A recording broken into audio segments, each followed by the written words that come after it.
बहू और बुलेट। घर के बाहर फट फट फट की जोर से आवाज हुई। सीमा को लगा कि पटाखे फूट रहे हैं। वो डर के मारे घर से बाहर निकली। देखा तो सामने योगेश यानी कि पतिदेव एक बुलेट बाइक पर बैठे हैं। अरे डर गई क्या? बाइक लेकर आया हूँ तुम्हें घुमाने के लिए। सच में? मुझे लगा पटाखे फूट रहे हैं। अरे पटाखे भी फूटेंगे और मिठाई भी बटेगी। माँ को तो बुलाओ। माँ भी बाहर आ जाती है।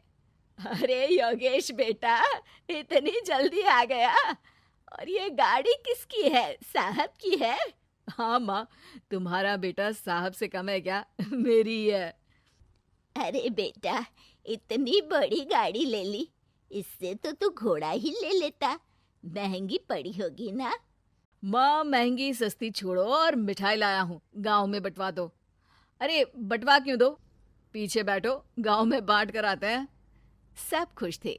योगेश गांव के बाहर एक कोयले की खदान में मजदूरी करता था।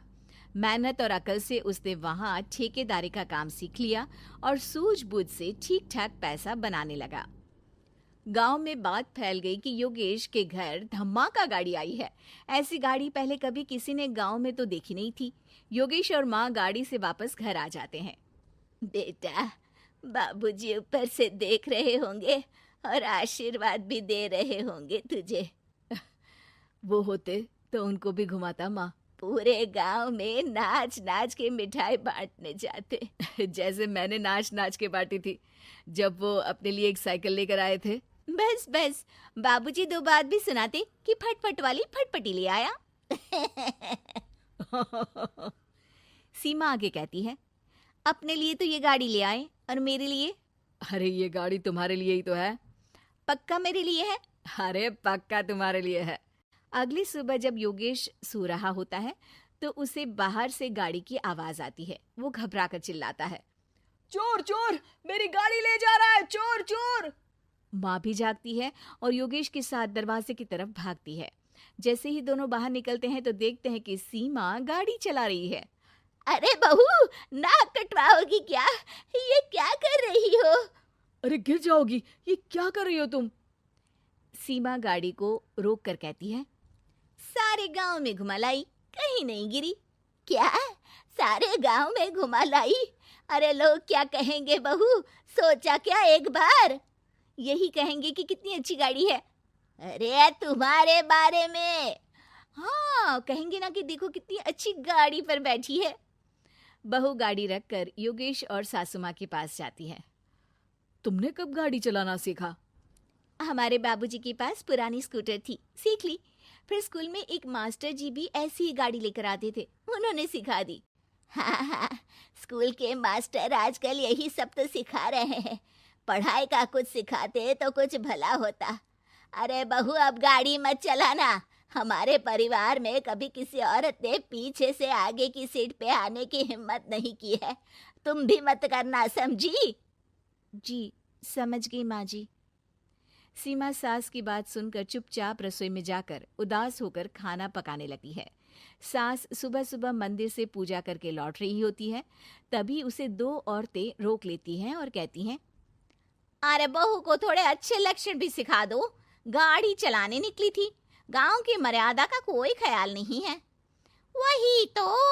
अरे पैसे आने लगे हैं तो क्या मतलब कि किसी रीति रिवाज को नहीं मानोगे?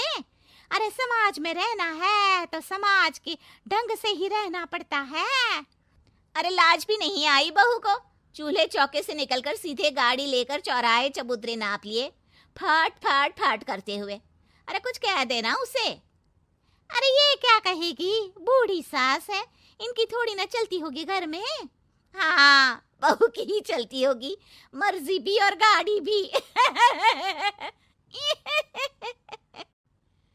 सास सब सुनकर घर आती है और बहू को चिल्ला के बुलाती है, अरे नाक कटवा दी सबके सामने गाड़ी चलाकर। औरत जात गाड़ी नहीं चलाती। शहरों में तो 4 पहियों वाली गाड़ी भी चलाती हैं और हेलीकॉप्टर, हवाई जहाज भी। शहर में थोड़ी ना रहती हो मैडम साहिबा। आज के बाद गाड़ी से ही नहीं, यूं भी निकलना बंद तुम्हारा घर से। माँ सही कह रही है, कहीं भी जाना हो तो मुझे बता देना, मैं लेके चलूंगा। आज माँ को तुम्हारे कारण कितनी बातें सुननी पड़ी। इतना कहते हुए योगेश वहां से चला जाता है। बारिश की वजह से कारखाने के रोड पर कीचड़ रहता है, इसीलिए योगेश गाड़ी घर रख कर जाता है और किसी से लिफ्ट लेकर कारखाने पहुंचता है ताकि नई गाड़ी गंदी ना हो। लेकिन शाम को इतनी तेज बारिश होती है कि उसे वापस आने का कोई साधन ही नहीं मिलता। बारिश बढ़ती जाती है। रात के 11 बज जाते हैं। रास्ते में एक नदी का ब्रिज है। अगर उस पर पानी आ गया तो योगेश कारखाने में ही फंस जाएगा। पूरी रात भूखे प्यासे बितानी पड़ेगी। घना अंधेरा, बिजली की कड़कड़ाहट और तेज बारिश। राजेश डर भी रहा था, ठंड से कांप भी रहा था। तभी उसे रोड से आती हुई एक रोशनी दिखती है। वो देखता है कि उसके सामने एक बाइक आकर खड़ी हुई है। वो ऊपर वाले को धन्यवाद देकर उस बाइक वाले आदमी की तरफ बढ़ता है, पर पास जाकर देखता है तो भौचक्का रह जाता है। सीमा, तुम यहाँ इतनी बारिश में गाड़ी पर? पहले बैठो तो, नदी ब्रिज पे आ जाएगी तो जाना मुश्किल हो जाएगा। योगेश गाड़ी के पीछे बैठता है। सीमा गाड़ी चला रही है। मैंने तो तुमको पहचाना ही नहीं। गाड़ी की आवाज तो पहचानी होगी ना? अरे पर मुझे नहीं पता था कि तुम आओगी। अच्छा किया कि तुम आ गई। माँ नहीं आने दे रही थी, पर हमेशा पति पत्नी की रक्षा थोड़ी ना करेगा, पत्नी को भी तो करनी चाहिए। योगेश को सुबह अपने किए पर पछतावा होता है। उसकी आंख में आंसू आ गए जो बारिश की बूंदों में बह गए थे। उसके बाद सीमा को सास ने और योगेश ने खुशी खुशी समाज की सीमा लांघने की मंजूरी दे दी।